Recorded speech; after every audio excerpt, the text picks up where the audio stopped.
Alright team, let's get this warm spinach salad done, yeah? This is a great salad. It's not only a great salad to show a wilted salad or a warm salad, um, the dressing is pretty amazing, okay? For the ingredients, we have our spinach. Yes, you will need the whole bag of spinach. Um, it looks like a lot. It makes two servings. Um, you're gonna need it all, okay? We have our bacon, about 3 slices I gave you. Slice it all. I got my brown sugar, my mushrooms that are sliced thinly. You can tell these guys are sliced pretty thin.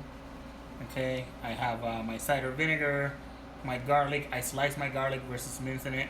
It's your choice. I like the bite that it has. It's cooked fairly quickly, so it's not gonna burn. I got shallot, red onion, like I said, and then I have my hard cooked egg ready to go. Okay, and the other side, I have the croutons that we made and some oil. Okay, the first part of this salad, the salad's not hard, it's super easy. Although it's on the stove, it's super easy. The first part is the tedious part. We gotta cook the bacon. It's imperative that you cook the bacon on medium heat, medium low heat. That way you can get a really, really crunchy bacon versus bacon that is cooked in the outside and soft in the inside. Okay, so we're gonna take our bacon. I have my stove on medium heat.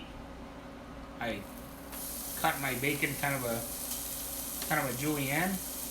You can cut it, you can dice it however you want.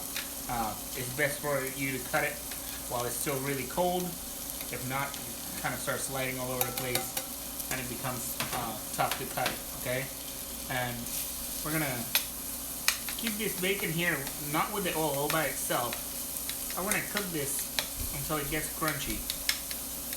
This should take about 8 minutes, okay? After that, we're gonna turn this up a little bit and finish this salad fairly quickly. Okay, so we're just gonna let the bacon cook, and when it's crunchy, I'll be right back. We'll finish the salad up. Hey team, our bacon is ready here. If you want to know what my pan looks like, if you tilt your pan over like so, your bubbles should kind of grow.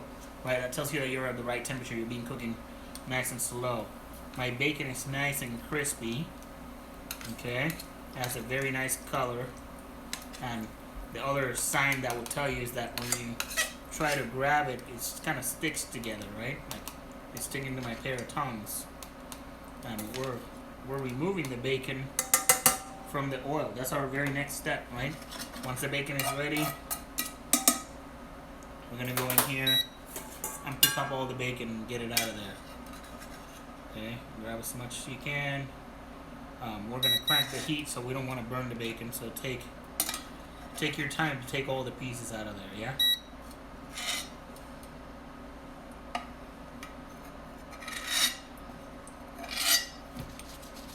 All right. Now that we have the pieces out of there, you'll notice I kind of deviate a little bit from the recipe, and that's okay. We're gonna get to the same place. All right. So here we go. I cranked up the heat. Now I'm like medium heat. I was at medium low. Now I'm medium heat. I'm not medium high, or I'm not high. I don't live over there. Medium heat. We're gonna cook the shallots and the garlic. That's gonna be our next step. Okay. So take the shallots, put those in there, and the garlic is sliced. Put it in there at the same time. Okay, if your garlic is paste or minced, wait a little bit for the shallot to cook, and then go on with the garlic. Okay, and we're gonna start working a little bit more aggressive now. Okay, so I'm using my spoon. I'm moving my garlic and my shallots around. I don't want them to burn. My garlic is starting to smell really good. Okay, and now what we're gonna do is we're gonna build a dressing right in this pan. Okay. Our next step is going to be to take our sugar. I'm going to put a little bit of sugar in there. Oil and sugar, just like butter and sugar, we're kind of making it carameling here, okay? Trying to get the sugar to melt with the oil and make a nice caramel. We use this in this recipe, and then we usually don't see it again until Southeast Asia. A lot of Southeast Asian cuisine builds a caramel like so, and then they put fish sauce to deglaze this. Okay, we're gonna use our apple cider vinegar to deglaze this. Okay, if you see that your garlic is starting to turn almost golden, go ahead and add your vinegar and shake your pan fast to pick everything up. Now you can turn it down. Okay, and your pan should look like you have a glaze in there, right? And then we're supposed to add a little bit more oil to this, and that's gonna help it cool down too. Okay.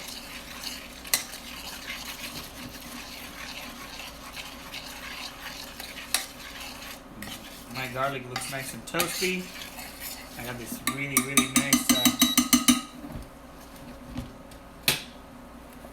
dressing right there, ready to go. Now, here's where I deviate from the recipe a little bit. Okay, I'm gonna turn this back up. Okay, and I'm going back to medium heat. That's where I like to live. I'm gonna take my red onion and I'm gonna put it in there. I don't want it to cook too much, right? I just want it to wilt a little bit, but I still want it to have some kind of a little bit of a crunch. And I'm going to do the same with all my mushrooms. Okay?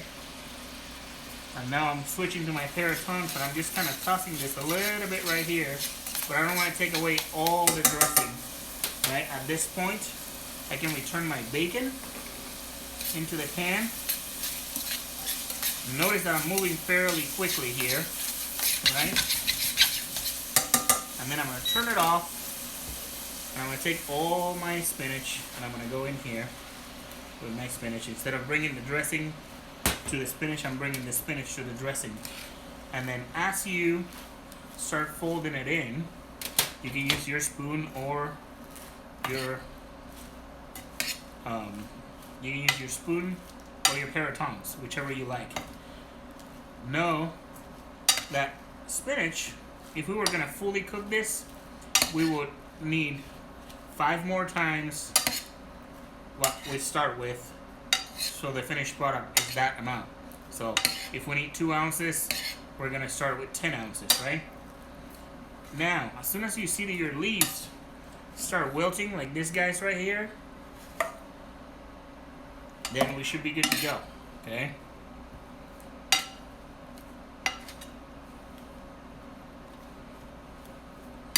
All right, and now it's time to get a plate. All right, team, I realized that in the last part of our video, the green screen makes the spinach look like the wall. So I switched gears here and switched cameras, but we're back. This was pretty fast. I don't want this salad to completely wilt. So I have my salad right here. I have a plate ready to go. I'll bring the burner up. Let me bring the plate right here.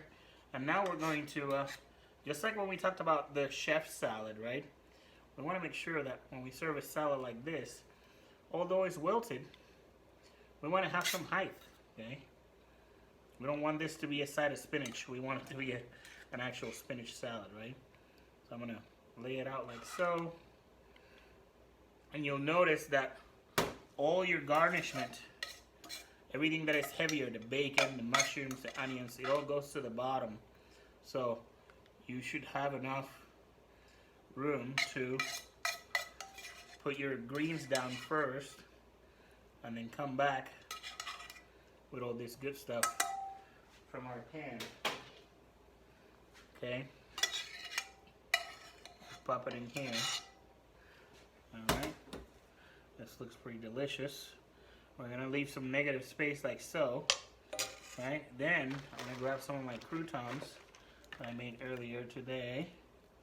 I'm gonna sprinkle those on top. Okay, and then I have my hard-boiled egg here, and I cut mine with the egg cutter onto slices. So I can just take this guy and just kind of lay them around like so. They don't have to be perfect. We just want to make them look somewhat attractive. Like that. Alright, there we go. We got a wilted spinach salad with croutons and a hard-cooked egg.